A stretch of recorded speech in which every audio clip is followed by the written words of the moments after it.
Hello, everybody. It's great to be with you. It's a pity that it's only online and not in Tel Aviv like the previous years ago. But nevertheless, disruption will not stop. Disruption will come also online.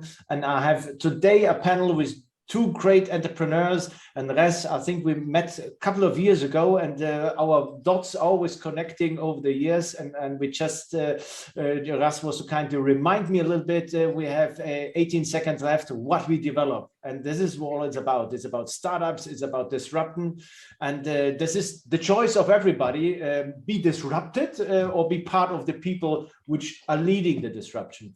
And I don't take so much time for myself because it's all about entrepreneurs, about entrepreneurship. And the best way to introduce our panel is to give them the floor themselves. So I would say, Russ, maybe you start. You're co-founder and CEO of NSLComm.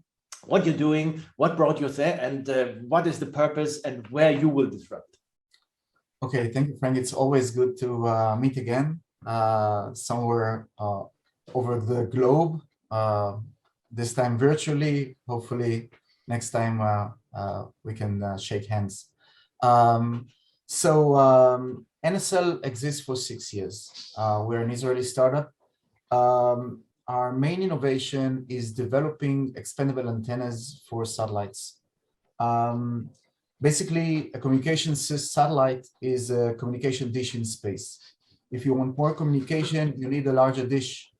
But this dish actually derives a larger satellite because most of the satellite structure is used to carry the dish during the launch. And a launcher, as we all know, is a bomb that explodes slowly, hopefully. So in order to carry the dish inside the launcher, you need a lot of structure. So what we do, we fold the dish, the main reflector, into the satellite during launch. So the satellite structure and mass can diminish or can be lowered by almost 90%. When we arrive in space, we can deploy the antenna. So we have a very small satellite with a large antenna. This actually enables a very low Capex for the project because the main hurdle of satellite programs is the large Capex that is needed before you start generating revenues.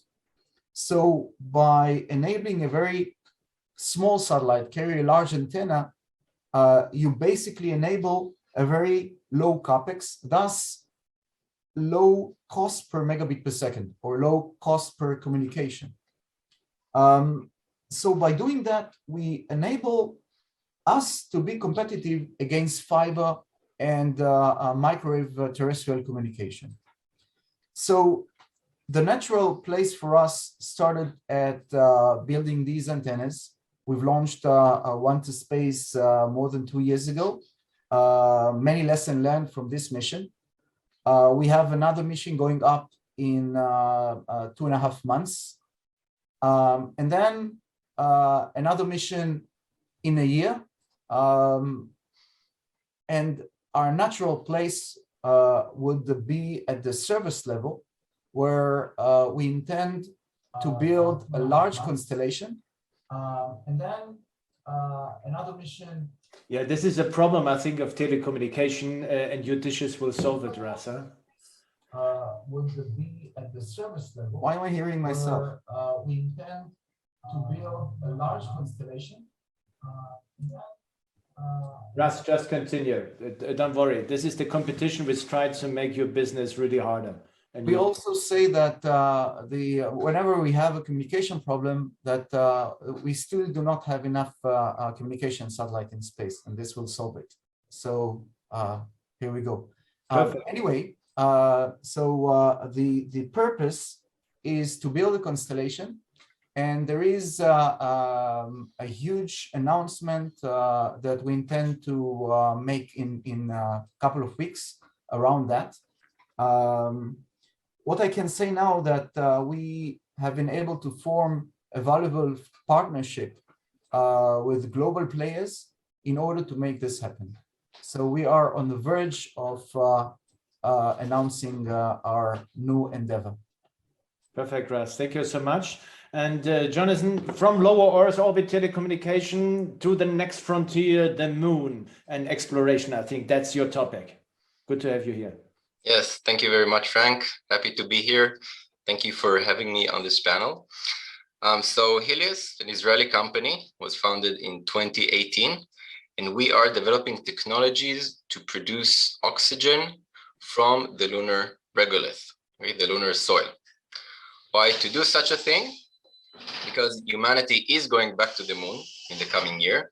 The first lunar base is already under construction, the Lunar Gateway.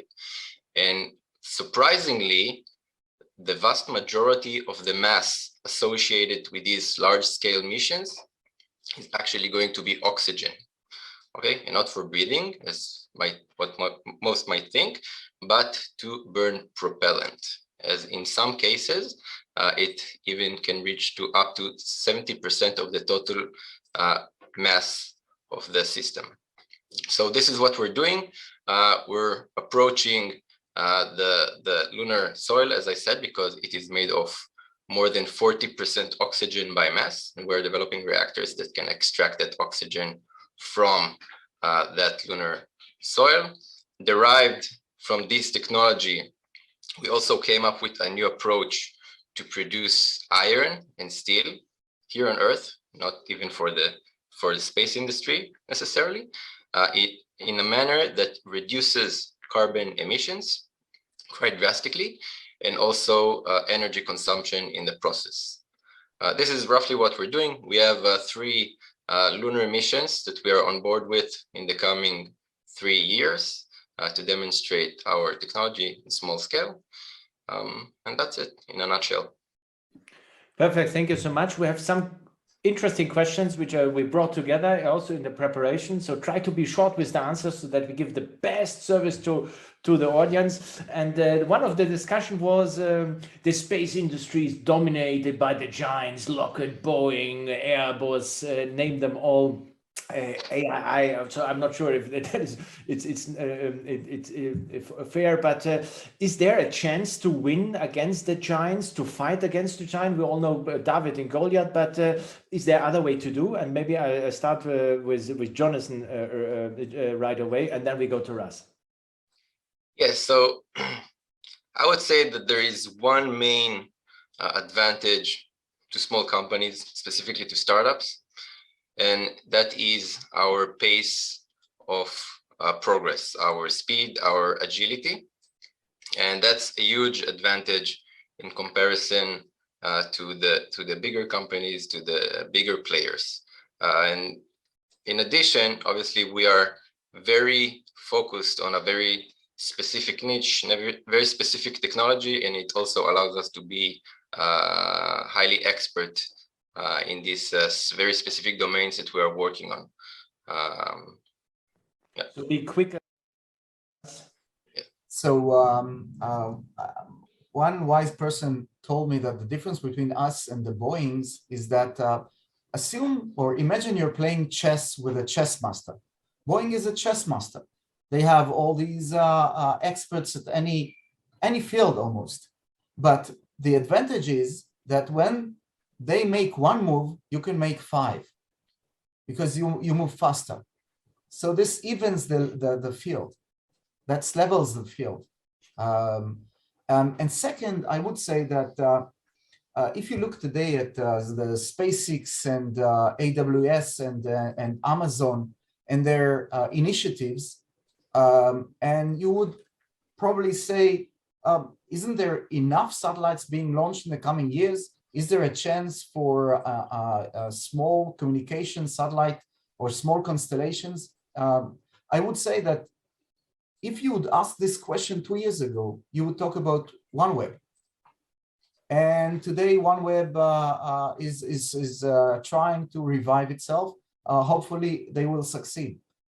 There is a very important lesson here, which is to stay on the wheel. You need to be there because everything is changing all the time. And if you assume that what you see today is what will prevail tomorrow, then you may stop or refrain yourself from doing things that actually have nothing to do with the future. So don't fight the giants, use the power of the giants like the Japanese technique and use their movement or the rendezvous or the gravitation of a planet to get in the better orbit. Elon Musk is doing wonderful things to the space industry. So is he a competitor or an enabler? To me, he's more of an enabler. Perfect. Which brings us to one point, because both of you are companies in hardware, and we know all hardware is hard. It has special challenges. Writing a code or software, and coming from an IT company, it's much easier than to build a computer. So what is really that when you speak also in relation to the colleagues and other startups, what are really the challenge for hardware? Yeah, sure. So as we see it, and I'm sure that other space hardware companies see it, there is a significant capital gap between concept to actual proof of concept in space, in your real operational environment. In comparison to other industries, in our case, we need to demonstrate our technology on the moon. This is very expensive to send stuff to the moon. Okay, today we're talking about $1 million per kilogram and more. Actually, $1 million is quite cheap per kilogram. And you can imagine that this kind of demonstration will weigh more than 1 kilogram, might even tens of kilograms. And as a company that is before proof of concept in real environment, that's a challenge because there are a lot of uncertainties and it's a big gap to mitigate. In terms of financing, not a hard pill to swallow for most traditional investors. So, I agree. There is a Capex requirement here that do not exist in other industries. But my feeling is that I did not choose to work with space hardware. Space hardware chose me. So I need to cope with what I have. And I am doing my best, working with governments, working with VCs that know how to work with deep tech industries to make it work. I think it was John Kennedy who said I think it was 1962, I'm not sure. He said, we're not going to the moon because it's easy, we're going to the moon because it's hard. So I understand that when you do something that is hard, after you succeed, it's a blue ocean. Not many people are there. So I'm waiting for that. You're absolutely right. And I also love that you say hardware has chosen you. This is always what my wife says when I said, I met you. And she said, no, it was my decision. And okay, we don't go into that one. But you said something interesting. Hardware is hard. And we spoke about Capex and intensive. Does it mean there is a special support in terms of fundraising, government surrounding, which especially these companies need, which is to doing that without support in the desert is pretty tough. Is that what I hear out of that? Maybe we go to first to Russ and then to Jonathan. So just to make clear, you're asking about the government support and is that required? Yep. I would say that definitely yes. The government needs first to understand that industries that create infrastructure are very important. We usually look at the software and the AI and the algorithms that work over the data, but someone needs to generate this data. And eventually, we are creating or enabling this AI operations to take place. So it is, I think, very important for governments to support us. Also, governments are the perfect early adopter, because usually when you have a VC that needs to decide if to invest in you, they have problems assessing the technology. And who can assess the technology better than governments? So if we create the right mix between governments and VCs, this is, I think, the best composition that can make it work. Jonathan? Yes, first of all, I definitely second what Raz just said. Governments are have a critical role in enabling these kind of technologies.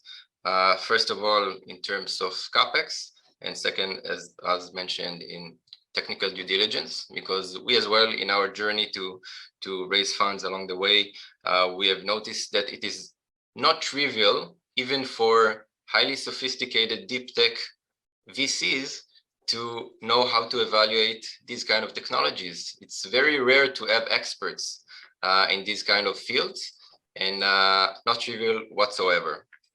And yeah, so definitely. But in addition to that, I would say that I think that there is some sort of danger to rely on governments in the long run, because, you know, today we are living in an amazing era, I think, for space exploration for companies like ours, but these things might change in a few years, and we cannot know. And we at Helios, we have a long road ahead of us, and it might take a while until we see this value chain, cislunar value chain, come to realization.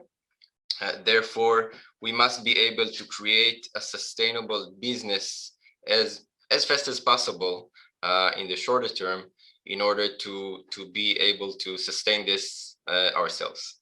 That is my take. Obviously, as I said, governments are having a critical path, and it's also aligned with the fact that these industries are quite geopolitical, and therefore it makes sense to have them. And I think this is a very important point, and the government means also institutional. And to the audience, we have not checked that before, because I had the pleasure with my team to support over 1,200 startups, and I think that's key if you want to shake the tree a little bit. And the Israeli Space Agency with the Ilan Raman Foundation has just a week of training with the startups, which I missed. I could not travel, otherwise we would be there and helping and partnering. This is very key, being I would say like the uncle or the aunt, helping, not taking really the big share, maybe an early adapter, but being not the VC, and to de-risk, and like kids, let them go. And if we as parents are doing everything else, they come back and be successful. Which brings me to a point, because I'm sure some entrepreneurs. I'd like to add to that, as an example, Eitan Stivar, the second Israeli astronaut, is going up to space shortly. He's taking dozens of experiments there, including one of our expendable antennas, supported by the Israeli government, the space agency. What could be a better example of how the Israeli government enables us to de-risk our products? And excellent, very excellent example. And I think we all need more this collaboration, and embrace the young entrepreneurs and being successful. Which brings me to a point, looking also at the time. What are the two really short advices you want to give to other entrepreneurs which are listening and now say, wow, okay, they survive, they go to the moon, they go to... I want to have two short advice from each of you, and maybe we start with Jonathan and then Russ. Yes, so maybe the first one would be, I guess that it's true for any, you know, in any industry, but in the space industry, especially, to put a lot of effort in broadening your network, your connections in other space industries, other countries. These connections, these circles that you're opening, eventually are opening doors for collaborations, for funding, for partnerships that can really make the difference in your endeavor to make it work. That would be something pretty significant, I think. Yes, that's number one. Number two. Number two. You know, that's like maybe an engineering or scientific advice, but it relates also to business and everything. And obviously, I'm not the first to say this, but this really helped us when we're trying, you know, to figure out how to solve very challenging problems. And it is always to go back to first principles. Okay. No matter how complicated it is, eventually you can structure the problem and, you know, downscale it to first principle. And from that point to see how you can give a better solution, and not necessarily something that was always being done, might create some major breakthrough. And by the way, this is, for example, how we came up with the new approach to produce iron. which is actually a novel way to produce iron and steel, which if you think about it, it's quite bizarre to think that someone can come up with a new method to produce iron. Humanity have been producing iron for several millennia now.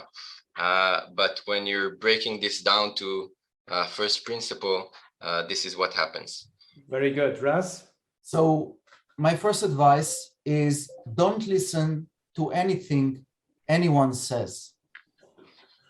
My second advice is listen to everything everyone says.